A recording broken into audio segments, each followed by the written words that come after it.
Hello, I'm James Holder and welcome to another special show here on Pitch Football. This time it's the turn of Chelsea as we look at the season so far.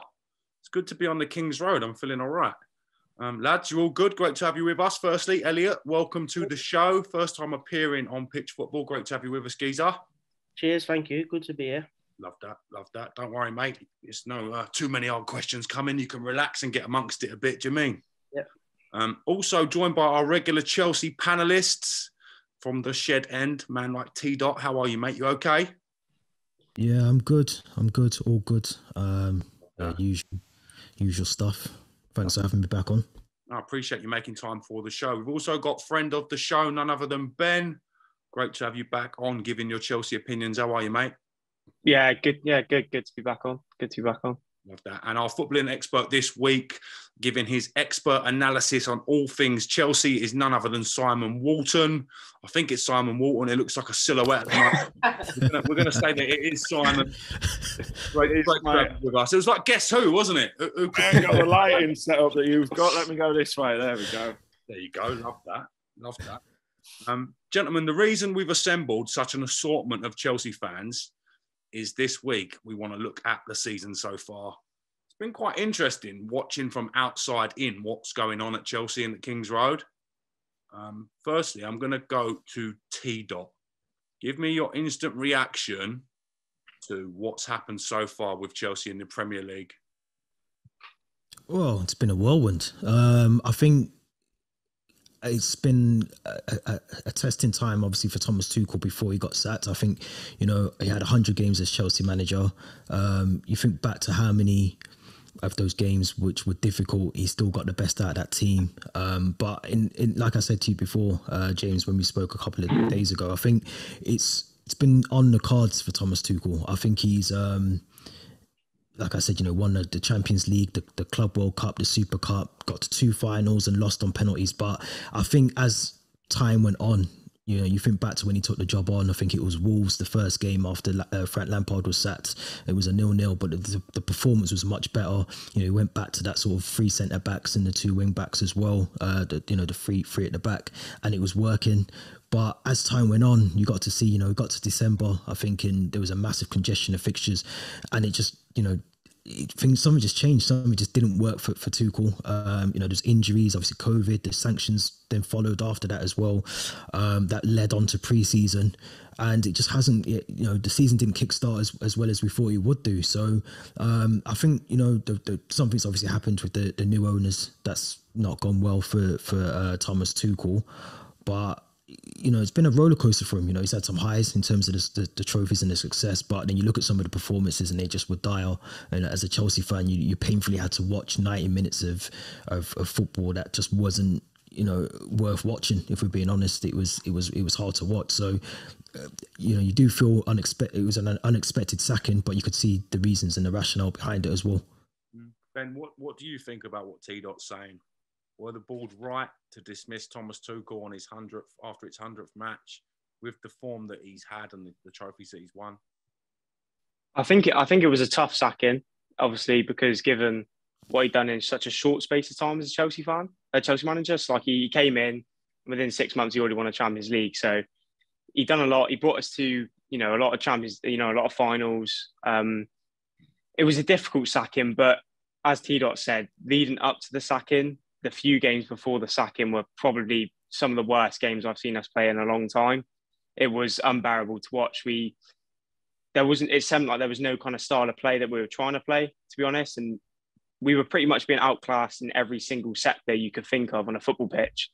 It was painful. And you can see the reasons in why he's been sacked. You can see why it was unfair, I think, but you can see why he's been sacked. But I think there's half and half on the Chelsea fan base. Half think he should have been, half think he shouldn't have been. But I would say if I had the option, I would have stuck with Tuchel. But, it's the board's decision to make that at the end of the day. Elliot, do you think that getting rid of Tuchel was a knee-jerk reaction, or do you think there's been a bigger picture, especially with the way the form dropped off to the back end of last season? Yeah. I don't think it was knee jerk. At the time, I was shocked when the news come in, and I had a few friends call me, and I thought something's happened here. I was shocked, but the more and more I think about it, the owners have spent 3 billion to buy the club. They spent 270 million on players, and that buys them the right to choose their own man, I think, to lead the team going forward. His name will go down in Chelsea history as doing what he done. He won the Champions League, so we're never going to forget that. It did go stale quite quickly. Whereas before we relied on our defensive solidity and we wasn't letting in goals, and we was winning a lot of games 1-0 or by the one goal. Now that kind of stopped, and we was letting in more goals. It just looked. It definitely took a turn for the worse. But like I say, I've got nothing bad to say about Tuchel at all. His name's written in Chelsea history. But in hindsight, I'm not surprised that they took the decision to make a new manager and get a new manager. They spent a lot of money, and they want to know that they're in full control of the future, I think. As Elliot mentions, a lot of money's been spent on the takeover. With a new takeover, you sometimes expect new ideas, maybe the business model to change. Chelsea have shown that they're as clinical and as ruthless as ever when it comes to chopping the manager. With that said, would it be a worry for someone like Graham Potter if he doesn't get off to the start that Chelsea expect, that he soon could find himself on the wrong end of Todd Bowley's decisions? T-Dot, what are you thinking? I don't think so. I mean, it's one of those questions. It's hard to answer because you don't know what you don't know. But I think the way that Todd Bowley's given Graham Potter a 5-year deal could mean nothing, but it could, in my opinion, it means that he's invested in him. He understands that this isn't a project that's just going to be, 12 months from now. He's not expecting Graham Potter to go and win the Champions League or to close the gap on Man City and Liverpool. I think he's under the understanding that this is not an overnight project. This is going to take some time to embed what Graham Potter wants and align that with the vision of Todd Bowley as well. So I don't think he's under any pressure, especially this season. I think, as a Chelsea fan, surely, now you've got to lower your expectations. I think when we went into the start of the season, we probably would have said, let's try and close the gap on Man City and Liverpool. Let's try and win the Champions League or at least get some domestic trophy. But I think this season, especially with the sacking and the change of ownership, etc., we need to give Graham Potter the time to, like I said, embed what he wants to do with the team. He's also going to want to bring in his own players. Let's remember, he hasn't really had a transfer window as Chelsea, so he's going to want to bring in some of his own players as well. So I don't think he's under any pressure, or he will be under any pressure anytime soon. I'd be very surprised why Todd Bowley would give someone a 5-year deal. If that was the case, I would have probably said maybe a 3-year with the year to extend if that was the case. But to give someone a 5-year deal, to me, that tells me that you're backing the man to do the job for the length of the project and however long it's going to take to achieve what he wants to achieve as the owner of Chelsea. There's been a lot of backlash for American owners from some high-profile people. Gary Neville, I include in that select. He's not been the most satisfied, shall we say, with the way the American business and money has been flooding the Premier League. We saw when Tuchel left, it was leaked that he'd been given a plan by Todd Bowley that included a formation for 4-4-4. I think I'm reading that right. 4-4-3. Yeah. Sorry, excuse me. Yeah, Rush Dowley was playing, I think. Is this stuff worrying as Chelsea fans, or do you think it's something that's come out storming the teacup? Is it worrying the fact that the person in control of the club is giving your manager this kind of information? We all make mistakes. I don't know. I don't know what everyone else thinks, but I think it's just one of those things that, put it down to human error. Yes, they're American owners, but yeah, I don't know. I don't know what to say about that. I think it could just be human error. That, did he mean 4-3-3? I don't know. But I think, like I said, we've just got to hope that the vision that Todd Bowley has aligns with what Graham Potter has and vice versa. Otherwise, the whole sacking of Thomas Tuchel is pointless. Now, Simon, I want to bring you in here. You know the game inside out. You know how good of a coach Graham Potter is. The fact that he hasn't got access to a transfer window and he is so good at man management in coaching the players and getting the best out of what he has. Do you think that made him an ideal candidate for Chelsea, and maybe one of the reasons that Todd Bowley was so strong on him? I mean, he ain't got a bad group of players to work with, has he? Let's be honest. He's not going into their bare shells. But I think he's a manager who's progressed over the last few years in his own career. He seems to be a manager who's not just for the 11 or 16 who are involved on a match day. I think he has long-term plans, as has been shown at Brighton. I mean, the players they bring in and the players they seem to produce and replicate when one leaves, a similar player comes in. I'm sure that will have stood him in good stead in terms of this long-term project that's seen going forward. But I think it's quite exciting. Looking from the outside in, I think it's quite an exciting appointment. It's nice to see an English manager getting the recognition that he deserves as well. So I think it's an exciting. He'll be excited. He's been able to bring in all his own backroom staff, which certainly helps.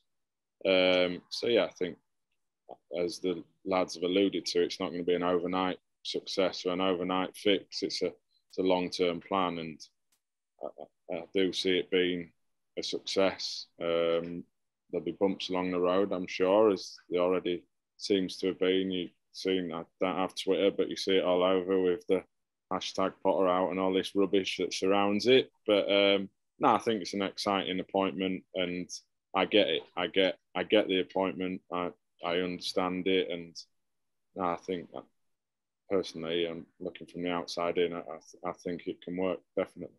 Now, we see it. We think it's a great appointment. Do Chelsea fans see it? Does booing Graham Potter after the 1-1 draw with Salzburg, does that prove that they've got the patience for this type of manager, for this type of business model in pushing the club forward? Boys, Ben, I'm going to come to you on this one. What do you make of Chelsea fans booing new manager Graham Potter? I feel like a lot of the booing was directed at the players. I feel like a lot of it was directed at the players and the performances we've seen in the past few weeks. I think Potter's unlucky to be there in that environment at the minute, because I think that a lot of the fans, especially around the stadium, are putting a lot of the blame on the players for the sacking of Tuchel.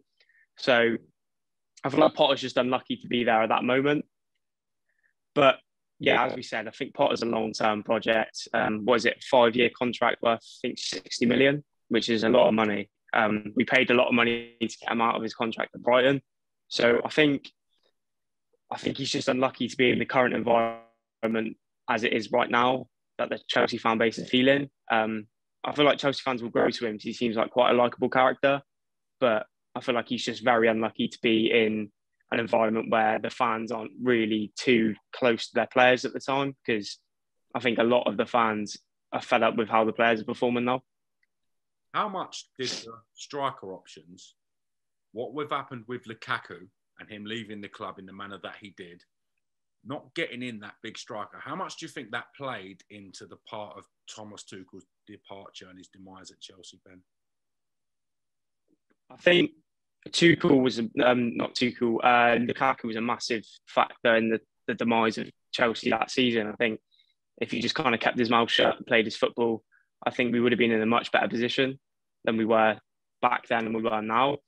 I think because he was brought in to be a 20-goal-a-season striker, as we've seen him do in many, many different clubs before. And he obviously came out outspokenly about the club and about his old club. I think it really did damage us as a club and the reputation as a whole. I think not the ability not to bring in, obviously we brought in Aubameyang, but it seems like that kind of gone to waste a little bit, because it was bringing the Aubameyang, spoke with Tuchel before. Now Tuchel's gone, now we're stuck with Aubameyang. Is he actually going to do what we brought him in to do? So I think the fact we haven't got a statement number 9, a big number 9 that's going to get us 15 to 20 goals a season is still a massive, massive miss for this club. You've obviously brought in Raheem Sterling, who's been playing in that position. He's not a natural number 9 by any means. Do you think you've got enough to score goals this season as it currently stands? I'm going to go to Tito. Yeah. I mean, you look back at some of, I think 2 seasons ago, I think Jorginho was top goal scorer. So I think, it's always been a concern. I think it's been a massive problem at the club. I think Sterling coming in, he looks like the most likely to get a goal whenever we've watched Chelsea this season. He looks like the one that's going to score out of any of the attacking options that we've got. I think it's obviously a concern. You look at the amount of money spent on strikers over the last 10, 15 years, and there hasn't really been any. Diego Costa, I think, is probably the last one that really stands out to me, and before that probably Didier Drogba. So it's been a massive concern at the club for years, and I think what we've been able to do is cover over the cracks with certain players coming in and just, Reece James chipping in with goals, Ben Chilwell, Marcus Alonso, Jorginho, Kovacic, all these players have chipped in over the years for the goals. But you shouldn't be relying on your defenders or your, a Reece James to get you a couple of goals. We need someone who's prolific in front of goal. And that's been a concern for many seasons now. So I think this year, like I said, I think we've got to write off this season for me in terms of what our expectations are. I think Aubameyang will definitely work. I don't think the fact that Thomas Tuchel's gone, that will change anything, or I think Aubameyang wants to be as successful as he can, and I think he's obviously got a good record, or did have a good record when he was at Arsenal, scoring goals. So I'm looking forward to seeing what he can do. I just think it's going to take some time. Obviously, the adjustment of everything he's been through. You only think 2 weeks ago of what happened to him. It's going to take some time mentally for him to get right. He's got a mask. He looks like Zorro playing football at the moment. So he's got to just embedded, get time to familiarise himself with new players and understand how Raheem Sterling works, or Kai Havertz, or Hakim Ziyech. So there's a lot of factors in Aubameyang that I like. It's just whether he can implement them in a game as well. When you look at the players that have been recruited by Graham Potter in the past at Brighton, they're all very, very young. They've got resale value. They've got potential. They're coachable. They don't really fit the Chelsea type of blueprint of player. Finished article, big name signing. How do you think that cross between what Potter wants to do and what the board are expecting? How do you think he'll handle that expectation? I'm gonna go to Simon on this one. I mean, that will have been a massive part of discussions between owner and manager in terms of recruiting players and where their business model or where they see their vision going forwards. I think the plus point for Graham Potter is now, whereas he produced players for Brighton who got sold to Chelsea, Liverpool, Spurs, the bigger teams, he's now able to maybe shop from that supermarket now, rather than producing to sell. He maybe now knows the players that he's looking for, and he's in a better position to go and get the finished article, because, like I said, just some of the names, I mean, you only have to look at the left-sided centre-half who he brought in for however much and then sold to his now employees for 60-odd million. So I think that may have been something he was looking to do anyway. So who knows? But look, I just think he's probably, from his point of view, he's probably looking at it that maybe there's a bit less pressure on him because he can't sign anyone until January now, and there's World Cups, there's this, that and the other. He's got a few months to find his feet in the surroundings of the club, get used to how the club works without having the stress and traumas of a transfer window. He's got what he's got, and it's up to him to work with it. And I'm sure by January, I'm sure he knows already that what he needs and what he wants and who he's looking and who he wants. So I just think that it's going to take time, and as we know, football fans are never the most patient of people. I'm a football fan myself, so I've never been the most patient of person either. But I think in time, it's certainly going to be a positive move. But I just think for him personally and what he's looking at, he's now shopping from a different pool. And he's proved that he can recruit well before. So I don't see why now, with better resources and more resources, why that should change. Todd Boehly is either a bit naive or the master of distraction. The fact, with all this going on at the club, okay, most people are talking about him and his all-star North and South game. Rightly or wrongly, he certainly took a lot of pressure off Graham Potter and a lot of articles away from negativity, because everybody's got an opinion on this. What's you boys' opinion on a potential all-star North vs South Premier League game as suggested by Chelsea head honcho Todd Boehly? Going to go to Elliot on this one initially?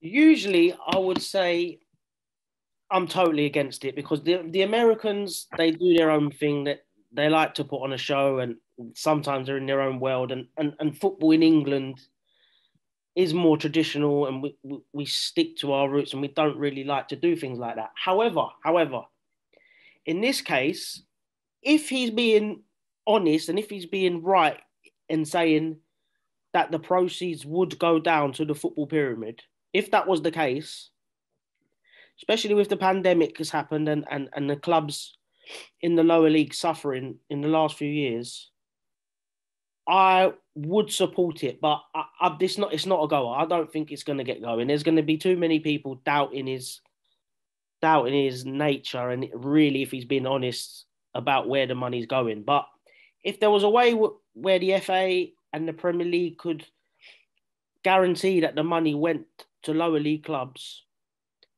I would be all for it. I would be, I must admit.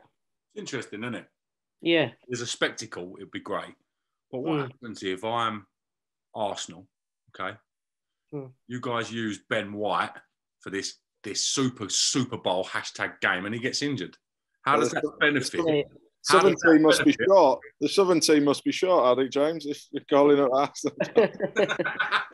You know what I'm getting at. But how does that work? Would it be treated as an international? Would it be treated as an exhibition? I think the idea of it is brilliant because I think the Community Shield has become a burden on everybody just as much now. I mean, you look at the Man City-Liverpool game, it's players had a couple of weeks off. I think that's become a burden on teams, and teams probably don't want to play in that anymore. I think the idea of it is good, and in theory, the money that's raised is spread across football is what we all want to see. Let's be honest. I know we support Premier League teams between us, but we would love to see some of the multi-millions and billions of pounds that's in our game get filtered down. But I do think at the minute it's a bit of a pipe dream that, as you said, there will be a lot of resistance to. But I'm certainly not against the idea of it. I think it'd be, like I said, a better spectacle probably than, I don't know, a Carabao Cup final or a Community Shield in terms of what it actually brings. But I agree. I can't see it getting off the floor, but I'm not against the idea, definitely. What do you boys think about it? T-Dot, what's your thoughts on it all? I agree with what's been said. I think it's, I mean, there was a game recently, a couple of weeks ago, I think it was Barcelona and Manchester City. It was a random midweek game. And, you know, in the middle of the season, Man City are flying to Barcelona to play them. So I don't think it's any different really to that. I know obviously we're talking north and south, but I can see the pluses for it 100%. And if, like already mentioned before, I think Elliot mentioned it around, you know, the football pyramid and the lower league teams actually receiving that money can only be a good thing. You know, we know how some, you know, especially, you know, living up in Liverpool, Marine being one of the clubs that suffered during COVID, you know, those sort of teams, if they can benefit from this somehow, then it can only be a good thing. So I think there's definitely pluses in there. I can see it actually happening. I mean, you know, stranger things have happened in football over the last couple of years. You know, we only tried to do a Super League not long ago, so I think things will happen, whether that's overnight or in a couple of seasons or whatever. But I think there's some pluses to it 100%. I don't see, and even from a fan's perspective, you know, I get what you're saying, James, about, you know, injuries, but you could pick up an injury in a Champions League game, or, you know, injuries are going to happen to a player whether they're playing in a Super League or all-star game or whatever. They're going to pick up injuries anyway. So I think, yeah, it'd be unfortunate, but, you know, if it's helping other clubs, or, you know, I don't see why not as well. And I think Todd Bowley said that they did it in America for, I can't remember what sport it was. I didn't really listen to the full interview, but I think they said they raised 200 million over 2 days. So it's a bit of a no-brainer. The cynicism in me is a bit sceptical, because once big clubs are making big money, there's a tendency to want to keep that money. So I would like to see a plan of how it filters down, like what Elliot said. I think in theory, it sounds great. Making them that practicality and making it work and function, players from different clubs, it's a hard thing to sort out. Ben, what's your thoughts on it all? To be fair, it's similar to what everyone else is saying. It's there's pros. I think there's a lot of pros, but there's a lot of cons that come with it as well. I think, as Simon said, it would be a lot better, spectacle than watching the Carabao Cup final or the Community Shield final, because it always either seems like there's always one guaranteed winner, usually when Man City's in it, or it's always just two exhausted kind of teams that aren't fully ready for the Premier League yet, playing against each other. So it always seems quite a dull affair. So I think it would be good, especially with the money filtering down, because there's definitely a lot of clubs that need it. We've seen a lot of clubs fold over the recent years because all the money's not been going to the grassroots; it's been going up. So I feel like it could be a good thing for the Premier League and the rest of the football pyramid. But yeah, as everyone said, if it's likely to happen or not is a different question, because football in England's quite a traditional thing. Everyone tries to stick to their own traditions, but I think it is also possible it could happen. A lot of things are changing in football nowadays with rules, Champions League, like competitions changing, how many teams are in a competition, the layouts of competition. So I think there's a chance it could happen. And if it did happen, I don't think I'll be too upset with it. So it's a quick vote. Todd Boehly's plans, yay. Todd Boehly's plans. Yeah, everyone's in favour. Yeah, we're all in favour. 100%. Big shouts to Todd Boehly on the ideas. Brainstorming session went down all right. Well done, Todd. Preps to that. Okay. Let's quite finally, as T. Dot said, his aspirations, his genuine belief for Chelsea this season has dropped a little bit with what's happened. The momentum's sort of kicked off a little bit. Now you're rebuilding, if that's the right word. Transition. We love that word at Arsenal. Progression. They're all the words that you're going to be eating for a few weeks. Trust the process. Just the process. You know what I'm getting at. Now, is the process a 6-game process or is it a 6-year process for Graham Potter? Where do you stand on it? Elliot, what are you thinking? Well, the blueprint is there, right? Man City, Pep Guardiola, he came fourth in the first year. He spent loads of money, he came fourth. They obviously stuck with him. Now look, Jurgen Klopp's had 7 years. First year, not that great. I can't remember what the second year was, but now he's got his players. He's put his style onto the team, and they're fantastic. Maybe not so much at the minute, but they've been fantastic. Mikel Arteta, there was calls for him to go quite early. They've given him the time. They've backed him in a few markets, and now he's sitting top of the league, and they're looking dangerous. So there's 3 examples there. If you give a manager time and if you give a manager resources, then he can be successful. So if they get rid of him early, then they'll get a lot of backlash from the fans, I think, because they've got a lot of. There's examples there if they want to be successful. The problem is before we've been successful quickly. When we got Mourinho in, we bought and won. They're just going to have to, I think, suffer it and take the long route if they want more years of success. And they've got to do it the natural way, I think, maybe. Ben? Aspirations dropped or have they increased over the period of what's happened? Where do you stand on it all? I think in the current season and the first year, maybe 2, I think we've got to lower the expectations. I think we're not shooting as high as we would have been, I think, if we were with Tuchel for another 2 years. But I think in the long run, there seems like a real good blueprint for success. And maybe even with a lot of, we've already seen how much money they're putting into the club first season. I think if they keep injecting that sort of money every single season, it'll be quite hard not to be, not to be the team to close the gap on Liverpool and City. So I think in the future, I think it's looking bright. But I think for right now, it's just a time to kind of regroup, rebuild for the minute, I think. Elliot made a couple of great points. Just to say, there's still people out there calling for Arteta's head, even though he's top of the league. You can't please all the people all of the time. Okay, no matter if the process is going well, there's still going to be people that want you out. Personally, I think Graham Potter's a great manager. I've been a fan of his for a long time. I think he's a good coach at heart. And I think the fact that they're going to bring in his recruitment team, his way of thinking, his coaches, certainly shows a lot of trust in him. So I'm led to think that is sort of going to be a longer process with him. Simon, thoughts on it all? Where do you stand? I mean, the guys will shoot me down in flames if I'm wrong, but I know that expectations may have slightly lowered, but from the outside looking in, I don't expect Chelsea to finish outside the top four. I really don't. And I also think no matter what would have gone on, Man City are on a different level to other teams. Keep mentioning Liverpool. I think Liverpool they ain't no great shakes at the minute. So the gap between them and the others is close, in my opinion. But I think Man City are out there on a pedestal of their own anyway. And I've just, like I said at the start, some of the players that are in there, I know they're probably not performing to the levels that they should be at the minute, but that's why you bring in a new coach, a new manager. And if he's as good as we all think he is and does as well, and he's as successful at Chelsea as he has been everywhere else he's been, then I really don't see no reason why they should finish outside the top four at all. And like you said, going forward, that touch wood for all Chelsea fans, that it can only be a positive. But I certainly don't think they're going to be scratching around mid-table or playing in the Europa White Swan Dog and Duck League, whatever it's called, next season. I think it's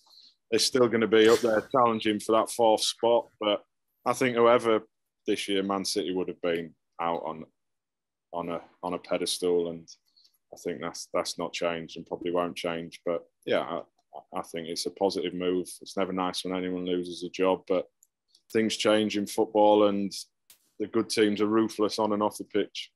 I think you made some valid points there. The fact that what you pointed out about Liverpool, about them regressing, I think is bang on. If you'd have asked me at the start of the season, I would have expected Liverpool to be catching City or near about. Yeah. I'm not necessarily aggressive, but I don't think the gap in terms of teams pulling away has got any bigger. I think in terms of Man City, it probably has. But listen, Arsenal, Liverpool, Spurs, Chelsea, maybe Man United, dare I say it, I don't think any of them are pulling away from each other. I think it was always going to be the same, just maybe teams, Chelsea won't be as close to the Man City of the world as they would have liked at the minute, but I'm sure that's what they'll be aiming for in the next couple of years with this appointment. Do you think without the ban, the transfer blanket ban that happened with Chelsea and the Abramovich stuff, do you think they would have been in for Haaland? Do you think they would have been in for Nunes? Who knows? I mean, I think it was kind of written in the stars he was going to City anyway. Obviously, his old man played there. I mean, it was either Man City or Leeds at one stage, I read, because obviously he was born in Leeds. He's a Leeds fan, so I was keeping everything crossed. But I'm sure there would have been many a team would have loved to have had him. But I think Haaland to City was a done deal a little while ago. I hear that. Okay, closing points. Just a quick summary. You're all pretty much pleased with the manager, the new manager in. That would have been good choice for you boys? I'd say so, yeah, 100%. I think it was a toss-up between Pochettino, I think we said this before, Pochettino and Potter, and I was on the fence at the time, and yes, still probably am. I think it's early days, obviously, to try and assess Potter. It'd be interesting to see if and when a director of football comes in, because I think that would be a massive piece to the puzzle as well. But yeah, I think as long as we back him and we're patient as Chelsea fans, I think it should be a really good appointment, bringing Potter in. You want in a director of football, my man's going 4-4-3, you know what I mean? That's why we need one. Great tactic if you get away with it, though. Yeah. Happens in youth football quite a lot. You make the subs and you count in the other team's players. And like, hold on a minute. Don't think it's going to work in the Premier League. What do you mean? I don't know, with the referees and VAR, that's another cast. You may get away with it. Oh, mate, yes, anything is possible. Closing thoughts, Ben? What are you thinking? I was gutted to see Tuchel go. I think Potter was the best replacement we could have got. I think the future looks bright with the new owners and Graham Potter. I think we just need to aim for top four, secure the top four of the season. And he still will be a big tick for us this season. But yeah, I just want to see us play exciting football this season, winning football, and finishing the top four. I think that's the minimum for us this season. Now, we spoke about the top 2 clubs getting better, but the league under the league, when you're looking at the likes of Tottenham, Arsenal, they've improved. They've improved massively. Is that a worry? Should that be a worry for Chelsea? The fact that they're clearly not looking at winning the Premier League with City's progression, that the other teams beneath are getting better. Simon, thoughts? Yeah, the top teams can never stand still. You look and teams who have been successful over the year, Man City have won the league however many times, but they always manage to climb to the next step, obviously bringing in a centre forward. I think you're going to not like me, James, for this, but I think Arsenal, Tottenham, Man United now, they were always streaks behind the top 3 anyway. I think it's only kind of the summer just gone and towards the end of the last season that the likes of Arsenal and Tottenham and Man United have now employed a new manager, although they still seem to be in the league below that league at the minute. I'm sure they'll get better, but I think they had to play catch up to Chelsea anyway, and that may be why the owner's done what he's done to kind of kick on again. Because as you know, if you do stand still in football, someone will overtake you. But I don't think Arsenal, Tottenham, Man United have nowhere near overtaking Chelsea. I just think Chelsea have taken steps to make sure that gap can be made bigger again, as it was for probably the last 2 or 3 seasons. And Liverpool will be looking to do the same. I'm sure they've probably seen that gap close more than they would have liked. But yeah, it's not that easy. I just wonder if Graham Potter, being a young English manager, will maybe look to Chelsea's academy a little bit more. The amount of players that have been produced and let go have gone on to do what other clubs is insane at Chelsea. I'm just wondering if there was an English figurehead for these players, someone that relates to them and has confidence to put them through the first team and get them in. Wonder how that would affect some of these players. Quite interesting to see how Potter handles that. Yeah, I mean, it obviously worked the last time. Circumstances dictated that, definitely. But the last time there was an English manager in charge, may not have been as successful in terms of the squad and team and winning stuff, but certainly helped produce players. But he'll have his own thoughts on that, and he's been brought in with a whole team around him, and which is always a positive. I think if just 1 or 2 come in, you never quite know how long it'll last. But I think the fact that there's a whole backroom team coming with him is a massive plus. Okay. On that note, gentlemen, I've got to say it's great to get you on the show. If you're watching this on the YouTube channel, please download our app at Pitch Football. Like vice versa, if you're on the app, check out the YouTube channel. We're also on Spotify and every other place you can get your podcast from. You will find us. Quite finally, thank you to our esteemed guests. Hope you enjoy the football coming up. I know Chelsea-Liverpool's been postponed, so I think your next game will be Milan, I believe. Crystal Palace, I think, 1st of October. Palace next. Palace, yeah. Palace was that on the Monday. Should be a good game. The 1st, yeah. Yeah, good game. Okay, gentlemen, thank you very much for your time today. Elliot as well, great to get you on for your debut. Thank you. Start getting an England call up, isn't it?